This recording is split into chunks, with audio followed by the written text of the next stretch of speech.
Bonjour les amis, bienvenue à notre émission La Bible pratico-pratique. C'est toujours un réel plaisir d'être là pour partager avec vous la parole, une parole que vous pouvez vivre dans votre vie de tous les jours. Et c'est pour cela cette émission s'appelle La Bible pratico-pratique. Donc la Bible, c'est pas une théorie, c'est quelque chose qu'on peut mettre en pratique dans la vie de tous les jours. Mais beaucoup de fois, on ne sait pas comment. Donc, c'est pour ça, aujourd'hui, j'invite quelqu'un qui tombe sur cette vidéo pour la première fois à s'abonner. Et aux deux mardis, il y a une vidéo qui est passée sur cette chaîne YouTube où vous pouvez vraiment recevoir la parole qui peut vraiment transformer la vie, qui peut être pratiquée dans la vie de tous les jours. Amen. Aujourd'hui, nous allons parler d'un sujet. En fait, j'ai une question. As-tu déjà produit cela? Peut-être que tu vas me dire, mais comment je peux produire? Mais si tu continues, si tu restes branché, tu vas comprendre. Et tu auras la réponse et tu vas répondre toi-même, est-ce que tu as déjà produit cela? Amen. Donc aujourd'hui, nous allons lire dans Matthieu chapitre 15, versets 11 à 20. Je vais lire pour vous. Ce n'est pas ce qui entre dans la bouche qui souille l'homme, mais ce qui sort de la bouche, c'est ce qui souille l'homme. Alors, ses disciples s'approchèrent et lui dirent, donc c'est Jésus qui avait fait cette déclaration, bien sûr. Ses disciples s'approchèrent de lui et lui dirent, sais-tu que les pharisiens ont été scandalisés des paroles qu'ils ont entendues? Il répondit, toute plante que n'a pas planté mon Père céleste sera déracinée. Laissez-les, ce sont des aveugles qui conduisent des aveugles. Si un aveugle conduit un aveugle, ils tomberont tous deux dans une fosse. Pierre, prenant la parole, lui dit, explique-nous cette parabole. Et Jésus dit, vous aussi êtes-vous encore sans intelligence? Ne comprenez-vous pas que tout ce qui entre dans la bouche va dans le ventre, puis est jeté dans les lieux secrets? Mais ce qui sort de la bouche vient du cœur, et c'est ce qui souille l'homme.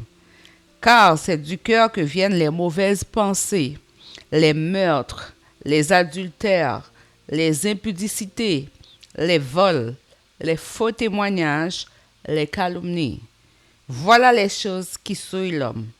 Mais manger sans s'être lavé les mains, cela ne souille point l'homme. Amen. Est-ce que tu as déjà été intoxiqué, donc une intoxication alimentaire?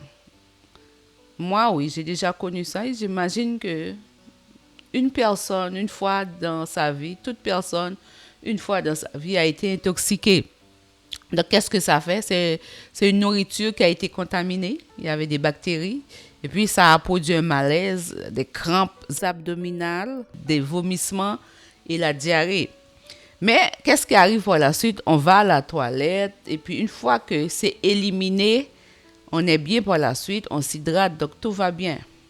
Donc finalement, c'est même pas ça, malgré que ça a été contaminé, ça ne souille pas vraiment l'homme. Mais d'après ce que Jésus a dit, on parle du cœur, à partir du verset 19. Car c'est du cœur que viennent les mauvaises pensées. Je vais m'arrêter juste sur ce point d'abord. Mauvaises pensées, ce que vous méditez.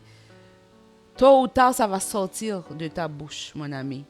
Si tu médites de mauvaises choses contre une personne, tôt ou tard, même quand tu veux garder le secret, tôt ou tard, ça va sortir.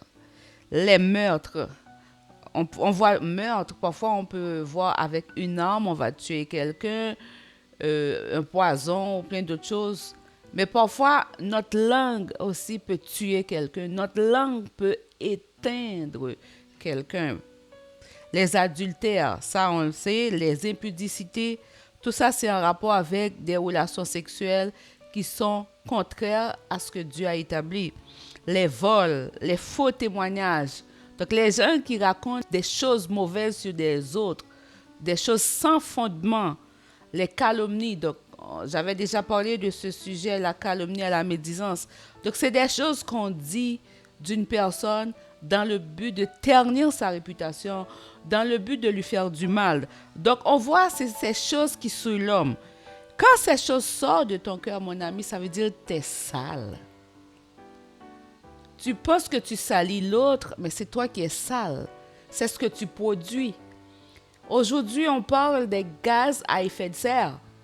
Les avions, le bœuf, les voitures. Il y a plein de choses qu'on cite comme étant des agents polluants.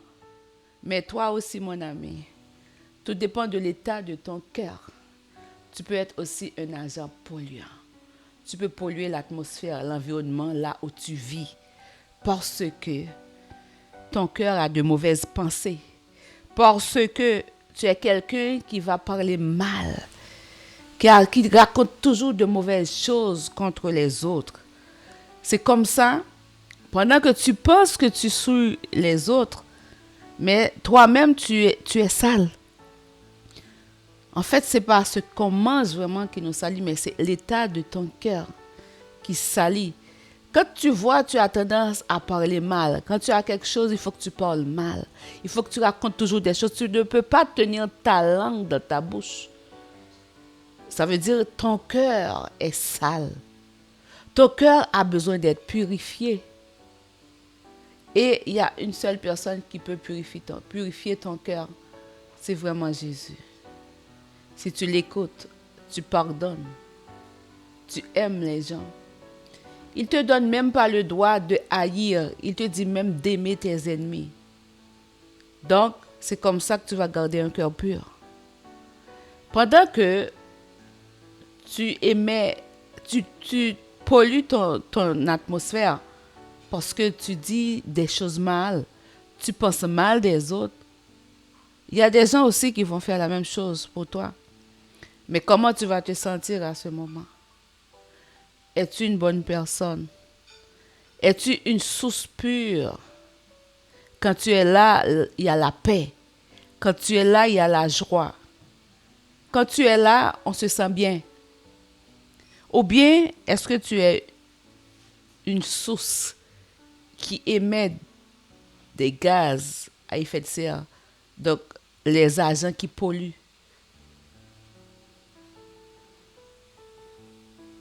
Aujourd'hui, je vais te donner un secret, une clé en fait, dans Philippiens 4, verset 6-7. Souvent, pourquoi tu vas agir comme ça? Il y a plusieurs causes.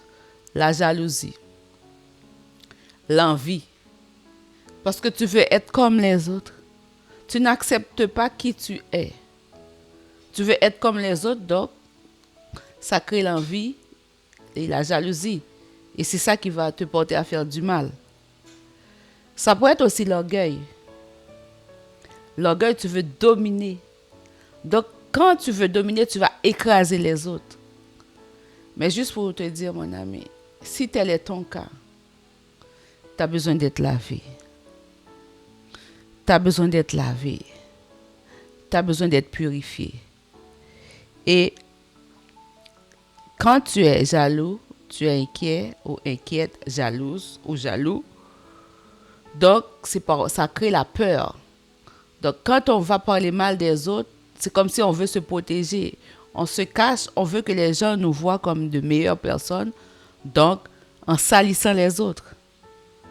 Donc, c'est une inquiétude, c'est un sentiment de peur qui fait que tu peux agir comme ça. Et je vais lire dans Philippiens 4, verset 6, comme je dis, « Ne vous inquiétez de rien. » Au lieu de parler mal des autres, au lieu de polluer l'atmosphère, au lieu de salir les autres parce que toi, tu es sale dans ton cœur, tu as de mauvaises pensées, voilà ce que tu dois faire. En toute chose, faites connaître vos besoins à Dieu par des prières et des supplications avec action de grâce. Et la paix de Dieu, qui surpasse toute intelligence, gardera vos cœurs et vos pensées en Jésus-Christ. Donc, c'est juste pour dire que ce qui crée l'inquiétude en toi, ce qui crée cette peur qui te pousse à être jaloux ou jalouse, à être envieux ou envieuse, et par le fait même tu deviens méchant ou méchante, c'est parce que ton cœur a besoin d'être purifié. C'est parce que ton cœur a besoin d'être lavé. En fait, c'est parce que tu ne connais pas ta vraie identité. Juste pour dire à quelqu'un, Dieu a mis des talents en chaque personne. Dieu a mis des talents en chaque personne. La Bible parle, pour certains, ils ont reçu un talent. Pour d'autres, 2, pour d'autres, 5. Mais chacun a reçu un talent. Mais souvent, en regardant l'autre, on voit son talent, on devient jaloux, on devient envieux, on fait du mal. On n'arrive pas à développer ce que Dieu a mis en nous-mêmes. On veut avoir ce que l'autre a, mais toi aussi, tu as déjà quelque chose. Pourquoi tu ne prends pas le temps de reconnaître que tu as quelque chose aussi à développer? Et comme ça, tu vas garder ton cœur pur. Tu vas être dans la joie. Tu vas produire de bons fruits. Tu vas produire de bons fruits. Arrête de voir les autres. Tu as quelque chose de bon aussi en toi. Dieu est juste. Dieu est juste. Et si tu utilises ce qu'il a mis en toi, il va doubler ce qu'il a mis en toi. Tu vas avoir plus encore. Tu vas être une personne pour édifier les âmes et non pour détruire les âmes. Et comme ça, tu ne vas pas être quelqu'un qui souille. Tu ne vas pas être un dépôt. Ton cœur ne va pas être un dépôt de souillure. Mais ton cœur va être rempli d'amour, rempli de joie, rempli de paroles de sagesse. Et quand tu vas parler des gens, tu vas toujours avoir une bonne parole et non des paroles de destruction. As-tu déjà produit cela, mon ami? Qu'est-ce que tu produis? L'amour ou la haine? La jalousie ou la gratitude? Qu'est-ce que tu produis? Aujourd'hui, cette émission, c'est pour te porter à réfléchir. Il n'est jamais trop tard, tant aussi longtemps que tu vis dans ce corps. Mais on ne sait pas demain non plus. C'est pour cela qu'il ne faut jamais reporter à demain ce que tu peux faire aujourd'hui. Donne ton cœur à Jésus. Demande à Jésus de purifier ton cœur. Rejette l'esprit de jalousie, d'envie, de haine. Et demande à Jésus de remplir ton cœur de son amour. Et comme ça, tu ne vas plus être un vaisseau de haine, un vaisseau qui va souiller, un vaisseau qui va souiller l'atmosphère là où tu vis, là où tu évolues. Et ce sera juste de l'amour et de la paix. Qu'est-ce que tu produis, mon ami? À toi de répondre. Si tu as la réponse, si tu as de l'amour dans ton cœur, c'est ce que tu produis. Si tu produis de la joie, si tu produis la paix, continue. Continue. Et Dieu va mettre encore plus en toi afin d'édifier ceux qui sont autour de toi. Mais si dans ton cœur, c'est la jalousie, l'envie qui te pousse parfois à agir méchamment, demande à Jésus un nouveau cœur. Il est capable de te donner un nouveau cœur. Et puis, ce qui va être bon, c'est que les gens qui te connaissent aujourd'hui vont voir la différence demain. Et ce qui va faire de toi un témoin de Jésus. Parce que les choses anciennes sont passées et voici toutes choses sont devenues nouvelles. Qu'est-ce que tu produis, mon ami? Réfléchis et prends les bonnes décisions. Que Dieu te bénisse. À la prochaine. Dans le prochain épisode de la Bible pratico-pratique. Aujourd'hui, on veut chercher la paix. Lui seul peut donner cette paix. Il a dit dans sa parole, « Je vous donne ma paix, je vous laisse ma paix. » Il a parlé à ses disciples. « Je ne vous la donne pas comme le monde la donne. Croyez en Dieu, croyez en moi. » Au lieu de perdre son temps à bâtir des plans pour la justice. Encourage les gens à chercher Jésus, à chercher leur guérison en Jésus. Parce que c'est seulement Jésus qui peut guérir l'humanité de l'injustice. On le met de côté. On le rejette. La justice, c'est vraiment lui.